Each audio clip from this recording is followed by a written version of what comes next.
Bumili pa kami ng pansit.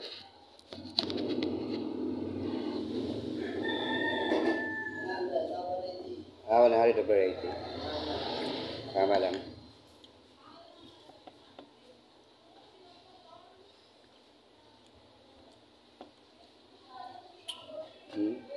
Mangga.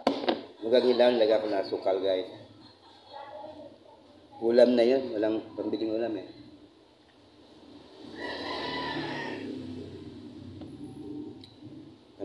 Ang tagal naman ng pansit guys.